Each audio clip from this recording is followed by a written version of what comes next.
What's going on, y'all? KMBest here, your favorite 66th ranked Marvel Snapper. Now I owe you 3, and I am going to be joined by a top 10 gamer who owes you 59. That is BigBaby. We're doing another off-meta special with the deck that he used to climb all the way to the top 10, and it is not a deck that you're expecting.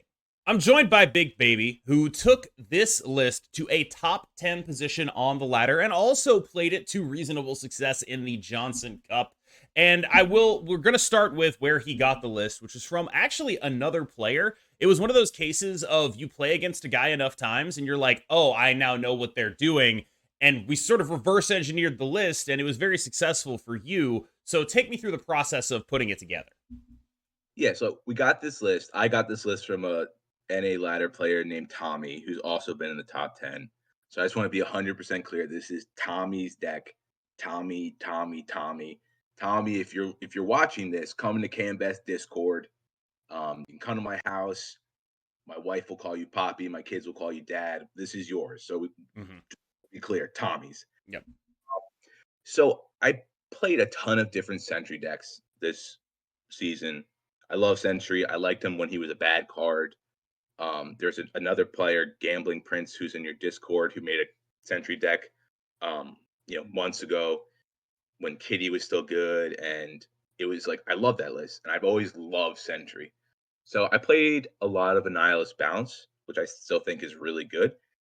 And one day, some people in the Discord started playing Tommy's version, including the one with Phoenix Force, which I think is a game. Sorry, Tommy. And then I started playing it, and I was just winning. Like I climbed like 300, 400 SP, just throttling people. And I was like, this is just a good deck. Like it looks like it's a little bit of a Frankenstein, but it's just really good. And one thing that's really impressive about it is how, because of the Infinite package, it can go very tall, so you can beat some of the random bullshit you see, and also hella if you get good draws. So you have just like a very good matchup spread, which is good on ladder because while there's a ton of Thanos and a ton of Loki and ton of hella, but like there's still a good amount of just random bullshit. And this just felt very solid into everything. And it didn't fold to anything. So Yeah. it just felt like you always have game. Yeah, like the Infinite thing specifically, one of my issues with Annihilus Bounce right now is there are hella games where it's just like, oh, you didn't go tall enough. You didn't do enough Mhm. points. You just didn't do enough points. They play the card hella, you die. This Yep. deck has a significantly higher point threshold between Black Knight, Ghost Rider, Infinite, right? Like you actually are able to legitimately win 2 lanes against hella just by being like, yeah, I'm putting 20 power dudes here, and then I'm putting more power in those lanes as well. And so Yeah. I just end up being able to actually just beat Hella at their own game because often Hella is not going to get to like, the 30s. They'll get to like a decent spread, but they need some luck to beat you when you do that. And that I think is like the major competitive advantage that this deck has over something like Annihilus Bounce if you're Yeah, going to be that's playing exactly this. it. Annihilus Bounce can really only get to a winnable position versus Hella if you get Wolf out early and just make like abnormally large, like 20 some odd power Wolf, and then you play the odds and you say, my Wolf is going to end in this lane, and I'm going to hope that not all their cards go in this lane, and my other lane is going to be like Demon, Shang-Chi, Yeah. and in like 50% of the cases, that'll win.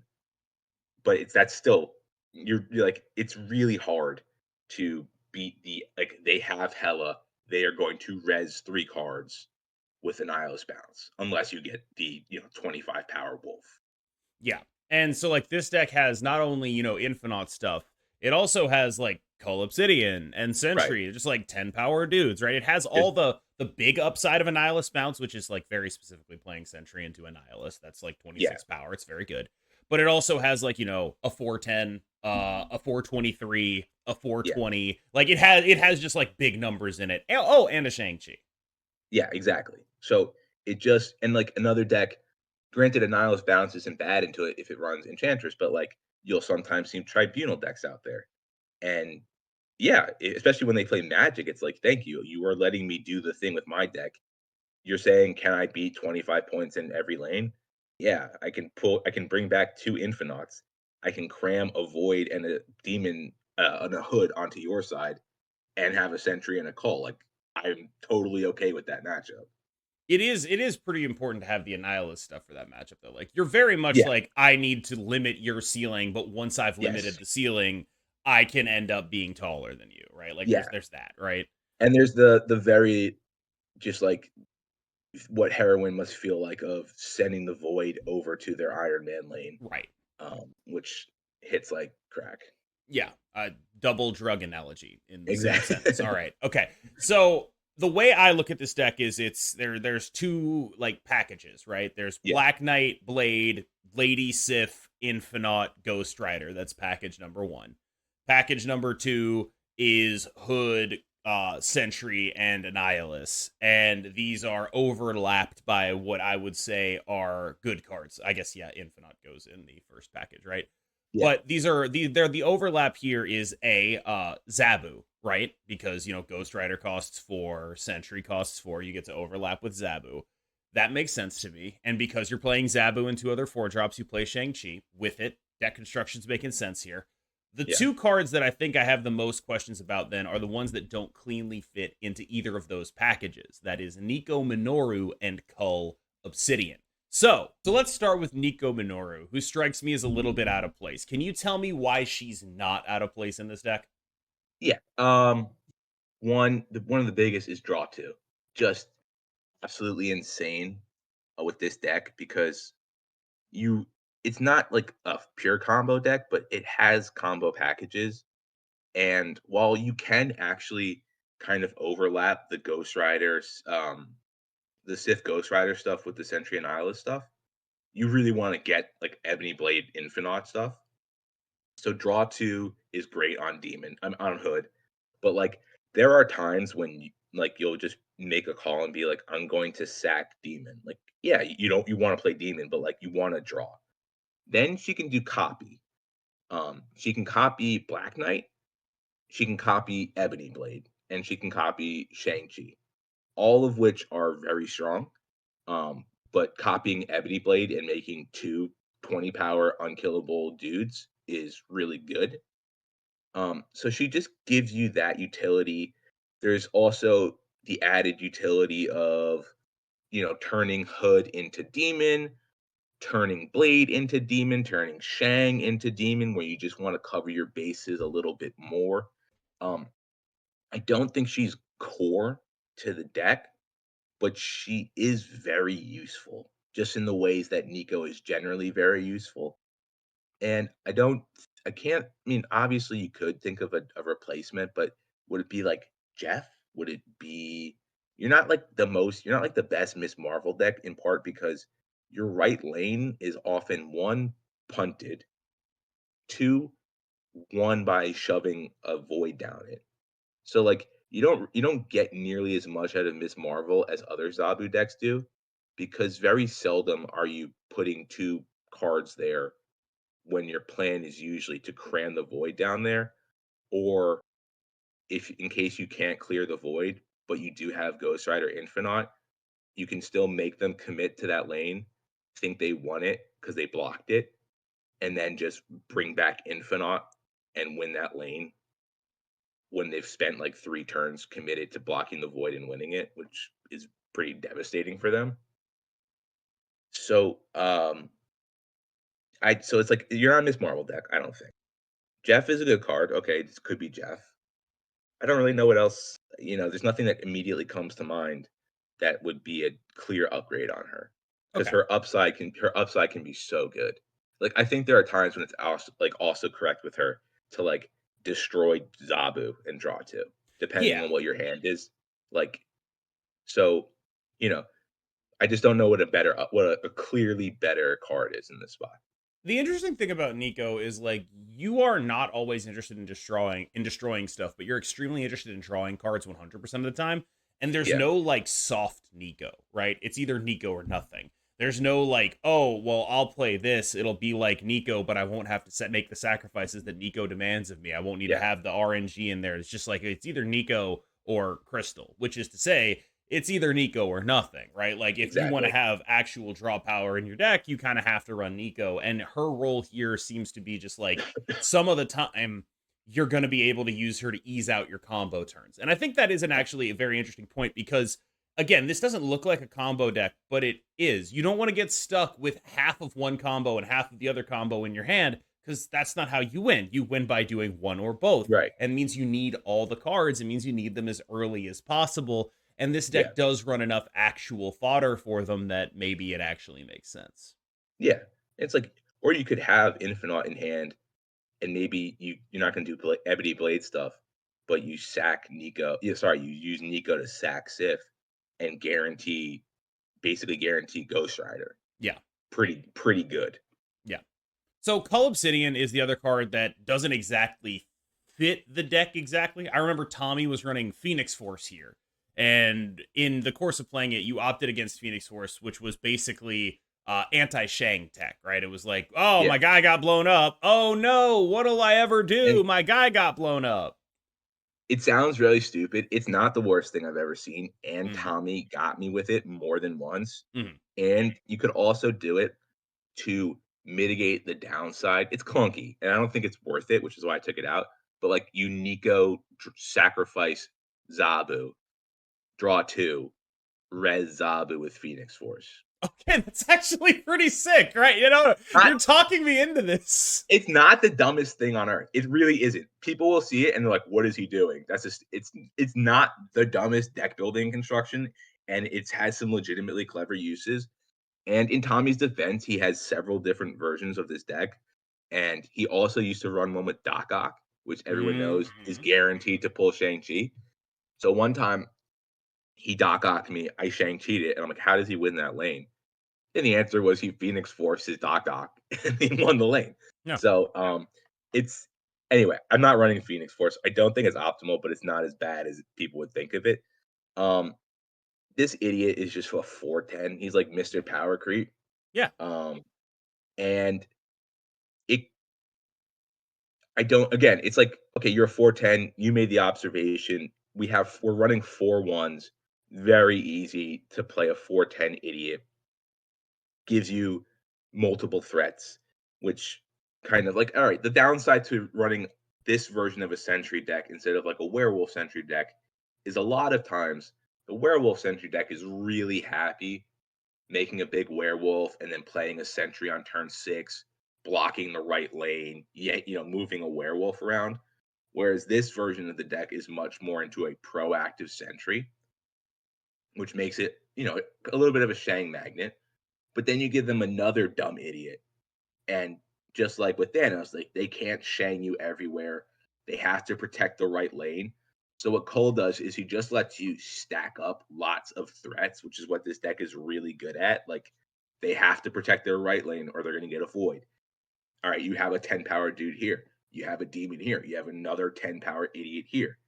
So he's just, you know, why play Darkhawk when you could play this guy? Right. And he's right. He's just a dumb idiot that's 410, discounted 310. Not worst case scenario, but you can get a 10 power Ebony Blade. Yeah. That's a 10 power dude that can't die.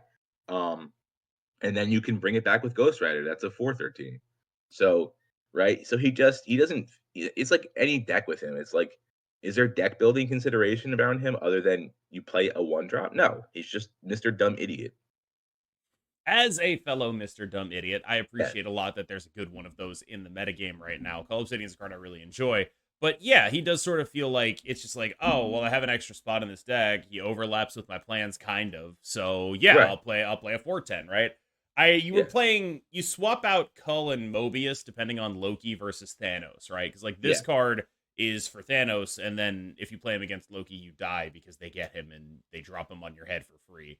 And then Mobius is useless versus Thanos, but very good versus Loki. And so you end up Yeah. in this spot where like this is the last slot in the deck, and the two dominant decks that you're going to run into, one of them is very good, against this version, and the other one is very good against the other card you could run in this slot.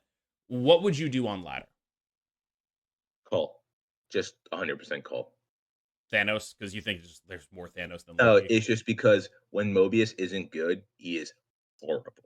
When he's Okay. not good, he's a 0. He's a dead card, and you're just like it's just you have nothing going. Like Cull force multiplies your hands so well, and Mobius when he is bad, he is horrible.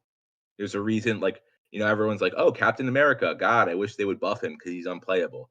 He's a 3/3. That is actually more than a Yeah. 3/3, and he is dog do. Well, Mobius is a 3/3. That's all he is. So when Mobius is bad in this deck, you're just, whew, it sucks. So let's talk about how you actually want to play this deck. Can you lay out an ideal turn sequence? Like when you're imagining the perfect game with this deck, what does that look like for you? I mean, the perfect game is Black Knight on 1, Hmm. Zabu on 2, Lady Sif Infinite on 3, you draw Ghost Rider. Like, haha, you won the video game. Okay. Wow. Getting that is just so strong. It's like, you talk about, if you're given the choice between hard decks and easy decks that are both comparable, you always go with the easy deck. Yeah. One thing that is good about this deck, and which is good for ladder and also tournaments, but ladder is clear snap lines, Yeah. right? You have a clear good hand. And the Black Knight package is one of the most straightforward good hands in the game, short of like, multiple man Carnage, Phoenix Force, Yeah. or like Ravona negative Jane, right? It's just I am doing the thing. My thing's strong. Um, so that's always like your ideal opening hand. Other than that, just like, you don't want to draw all your end game cards. So just like one of probably not Blade unless, but like Hood, Black Knight, Zabu, one of your good fours. That's usually a pretty good start. Um, like Zabu, Sentry, and Nihilus also a pretty good start because you get to like start setting up your I know I have it. Because that's one of the things that's always a little awkward about Sentry is if you don't have a Nihilus, what are you going to do with the right lane? Are you just going to throw it? Are you gonna, you have to leave yourself some room for the fair likelihood that you will draw a Nihilus. Hmm. But when you have the package in hand, it just streamlines your okay, I know what I can do here and lets you kind of start planning accordingly. Um, I wanted so to real can I jump into yeah, that Annihilus stuff real quick? Because like one of the yeah, things that really gets me about all these decks, and there's a bunch of decks right now that are playing Annihilus without Beast in it, is like, oh my god, Century and Hood are so bad when you don't draw that card. Like, yeah, oh my god, they're ass. And so like you have the yeah. mitigating factor of like Nico blowing one up or turning it into a demon, right? Like that can save you from the Hood. But Century a lot of the time is like, okay, this is not a card unless I draw a Nihilus. How much are you just like running a Sentry out there if you don't have a Nihilus in hand? Like, what are the circumstances that require you to do that? So it's a great question. So here's maybe where I differ is the void puts a ton of pressure on people. They don't know that you don't have a Nihilus. So when you play Sentry, they're gonna fill the right lane. And that's like you maybe you don't maybe you decide not to contest right lane. And then they spend turns 3, 4, 5 just playing as many cards into the right lane. Like not developing their game plan, just saying you're not gonna send that void over. That makes it a lot easier to win the other two lanes that you are contesting. Um, so the fear of the void is like intense because it used to be with Sentry, you could only Viper it over. Yeah, Vipe, and that was, very hit or miss. As much as I love to do it, very hit or miss, very disruptible. ass. But the threat of the void with an Annihilus, because an Annihilus is absolute. Like you Hmm. can block it, but there's very little you can do otherwise. So it really puts people under pressure, and they'll do silly things. They'll not panic move, but they'll move their Jeff immediately to block it, and then they'll just play three shit cards there.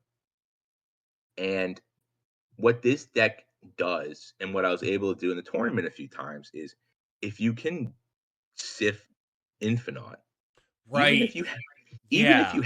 even if you have a negative 10 power void there, you just Ghost Rider the Infinite back, and you're winning that lane, and they almost always like, they never plan for that, and when you bring back a 423 in a lane that they think that they've won, like, that's usually pretty devastating.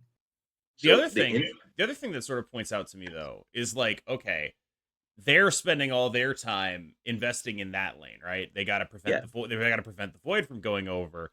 You, meanwhile, are like throwing priority because you're losing that lane so bad, and you get to like final turn, Ebony yeah, Blade Infinite the other two lanes, and it's really hard to beat that. it is, and yeah. So, the one thing that came up in the tournament, as because the players are very good, is you just start throwing they just start developing early on in the right lane. Yeah, There's still limits to that, right? Because then maybe you're a Thanos deck and you play Mind Stone and Power Stone, and like, how many cards are you going to commit how early to one lane like that?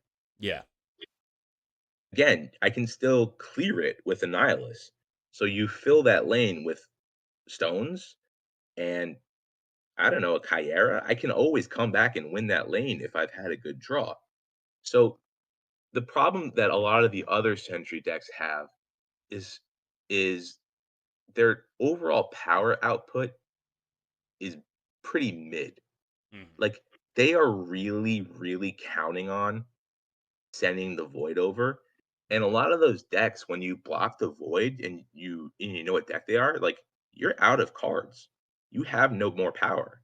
You've played your demon, you've played your sentry, and an Annihilus. Like, your deck has no big guys. Your deck is nothing. Like, it's like they're very scam oriented and very short on points. Whereas this deck, when you don't run Mobius, just has a lot more threats. So, that's why I'm always like a Sentry believer. Uh, I right. just You're feel you're like inverting the dynamic, right? right, Like in other Sentry decks, the pressure is on you to make it go over there.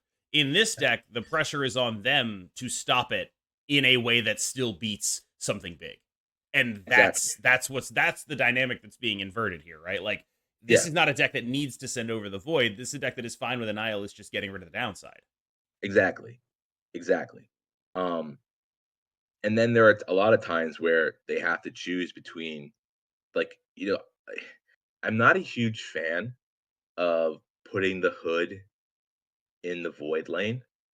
It depends on your hand, Hmm. but there are times when you make them have an impossible choice of blocking the void or blocking the hood to fill a lane. And yeah, they block the void, but then the hood wins another lane and they're still dead. Yeah, people Um underestimate just how bad it is to have like that's a green goblin. Like yeah, that's exactly. literally a green goblin. It's a green exactly. And so again, it's just there is so much implicit threat in the hood sentry annihilus package and a lot of power. um, which is complemented by other cards that aren't just scam focused, like a Professor X or an Eliath or a Storm, where it's just like, man, you really need to have prio or do your scam thing because if you don't, you're completely out of gas. Um, so that's why I like this deck, That and it sounds very like yeah, that's absolutely correct.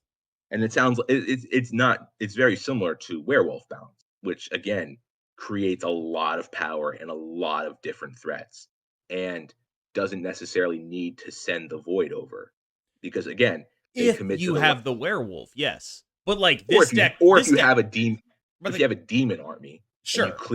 they commit to the right Right. lane, you clear it with an Eyeless, and then you just play 18 power worth of demons. Yeah, but like this deck, it feels like it needs that stuff to come together, but it needs it later, right? Like you are more able to do like, okay, well, I can like blade Ghost Rider final turn, right? Like I Yes, I that's can like which is so fun, and it's so hard to play around. How do you play around it? You can't. Oh, I'm going to drop a 423 in any lane. yep, great. It right. It's so yeah. It's such a crazy turn, and on ladder, Um, say you don't draw Black Knight and you haven't played any of your discard stuff, and they're really confident. Maybe they blocked your void or something like that, and then out of nowhere comes 3/5 Lady Sif, good rate stats into 423 Ghost Rider Infinite. Like that wins you a lot of cubes. Yeah. All right. Are there any other tips that you would give a player who's never played this deck? Anything you think that people should know before they pick it up? Anything that, like, a let's say a like low to mid infinite player would not intuitively grasp? So you said before that the packages are separate, but you can combo them. It's not what you ideally want to do, but you can use Lady Sif to turn Annihilus into a 3-cost card with Zabu with Ghost Rider. So what does that let you do? It lets you turn 6 Sentry and then Ghost Rider back Annihilus. So you can do Sentry Annihilus on a single turn. You can Shang-Chi, Ghost Rider, Annihilus, send the Void over, final turn. Um, like there is value. It's not like right, you want to do the Infinite stuff. But the discard package does let you cheat out both power and energy with Annihilus. Like it's definitely a tech that you should be aware of. Um, you can also do funny things like Sokovia discards one of your cards. It discards your Annihilus and they snap you. Okay, I'll bring it back with Ghost Rider. So it does open up some cool plays and some snaps outside of just doing Infinite. Um, Other than that, I mean, when you have a good curve, this deck puts up it really stacks up points and it applies a lot of pressure. So don't, just be aggressive with it. And I think it's a deck that you can snap early on pretty well. What I really Um, like about this deck is there's this, like, do you remember how, like, okay, so like Darkhawk decks were kind of originally Sarah decks, and then people were like, okay, we can play better fives in there, right? Like, yeah, and like that's sort of what's happening right now, where it's like this is that for Black Knight, right? Black Knight was originally like, all right, we're gonna play a Sarah deck, and now it's like, all right, we can play a better five. What's the best five? That's Annihilus. yeah, And so you end up here, right? Like it's like you end up with like, all right, we have discovered the basic shell of Black Knight, but now we're like, all right, I want better stuff here. So would you right. consider this just like the best possible Black Knight deck you could play?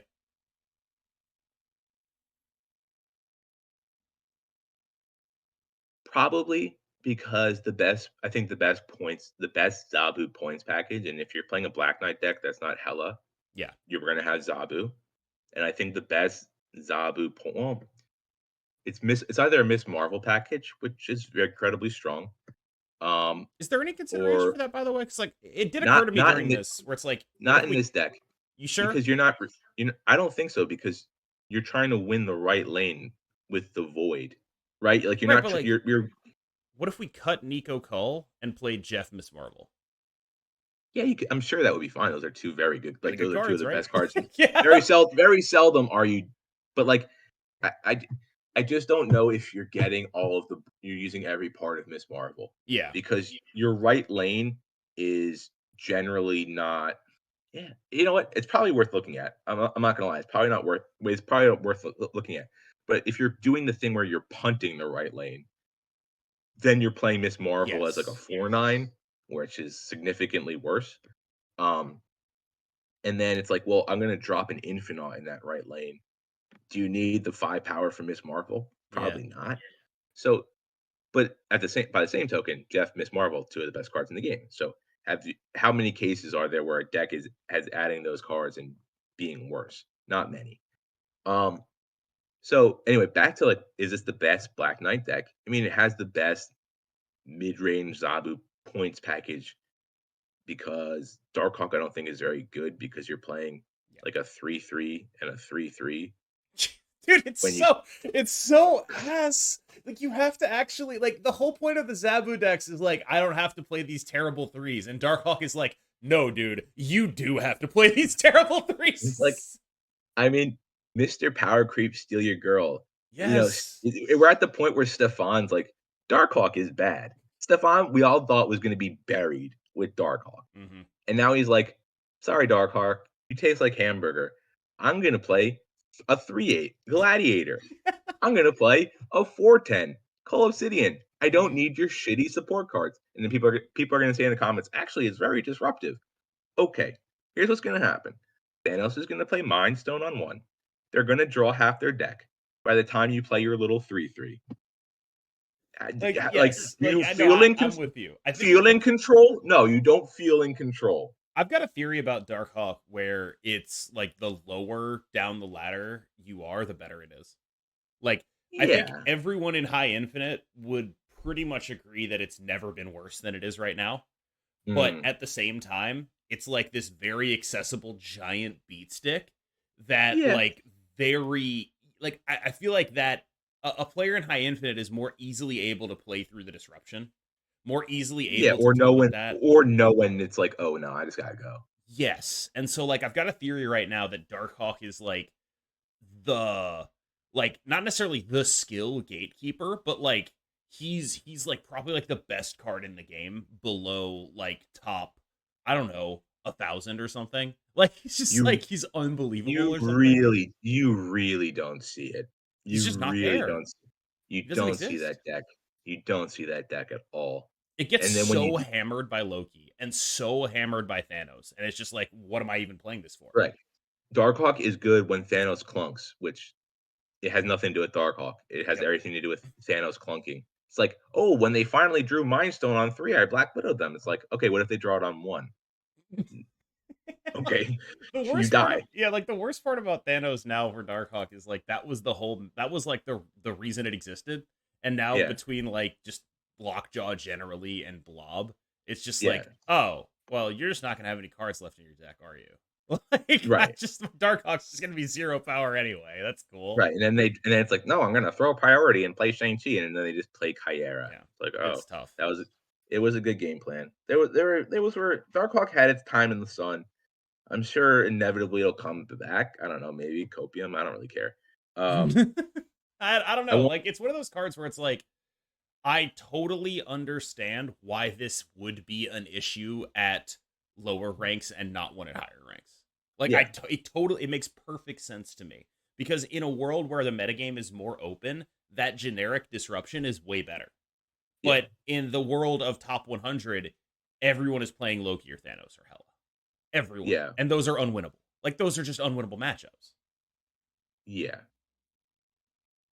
yeah, and it's also like, you know, the Shadow King package has gone down because there's Yeah. significantly less Shadow King. And then it's like and then you have like the kind of Dark Hawk Annihilus Frankenstein deck. It's not bad, but it's like it really struggles when it doesn't have Annihilus, and it's just like truly disparate parts. And then like you can imagine your hand of like Rock Slide, Annihilus, Ms. Marvel, and that's your entire like you don't it just doesn't have a lot going on. Um So yeah, when Stefan has moved on from Darkhawk, Yeah. that's the sign that you should move on from him too. Yep. All right. And with that, we're going to bring this to a close. Thank you so much for joining us, Big Baby, aka Dr. Stink Fartson. We appreciate your medical expertise. Is there anything you have to say before we end the video? Um, I think the meta's in a pretty good place. I don't really, I think it's gotten stale, but I just see so much complaining about it, and It does seem a I little out don't. of whack. Yeah. It's a little out of whack, and I kind of like it's been stale, which is what happens when they don't make a significant, Hmm. make some card really good or some card that was good bad, or release a card that fundamentally changes the meta. But you can play. There's a lot of decks that get played. I think people, if it's kind of reinforcing the card gamer thing, that the card gamers just love to complain. Yeah. I don't know. We went to a tourney. We brought this deck. We brought Phoenix Force Loki. We brought Collector Helicarrier Loki. Brought like I brought another deck that was just a big idiots deck of like all the 410s with Yeah. Scar and Armor and Cosmo. We played a bunch of decks. Like it's not that bad. We got really far in a tournament with really good players Yeah. playing Loki Phoenix Force, Well, Collector Helicarrier. I mean, to Like, be fair, don't sell yourself short, right? The team was, to be clear, you, Jimmy Dickens, and Get Wrecked, all of whom are, like top 100 regulars. Like, these are like really good players playing this stuff, right? Like, your mileage may vary, but yeah, I do think that, like, I'm with you. The metagame complaining has gotten to the point where it's like, you guys realize this is actually a pretty good one, right? Like, this is actually I like, don't get it. yeah, this is actually like a pretty solid meta.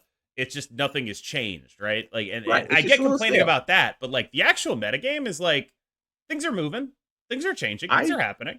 I made it to top 10, and I haven't touched Thanos. That's not true. I spent an hour pumping with Thanos, doing the thing where, like, I guess I should learn this, and then Yeah. I'm like, I don't like this, and I put it down. I played a bunch of weird shit and done pretty well, and other people have done the same, and it's you know, I get people not liking Hela. Hmm. I think they gotta learn how to retreat. Um, I think it's yeah, they're staying in on 6 and they snapped you and they discarded 4 cards. Like, what do you think's gonna happen? I'm cutting the video right there. That's actually the cut. That's maybe the cut will be there after you laugh. I don't know. Well, the cut's somewhere there. That's actually what it's gonna be. All right. Yeah. Thank you so much. Get good, you fucking turds. Yeah. Like, that's what I wanna say. Thank you. Well, no, that's definitely the cut. I love ending my videos on a shit post. Like that's Yeah. actually what it is.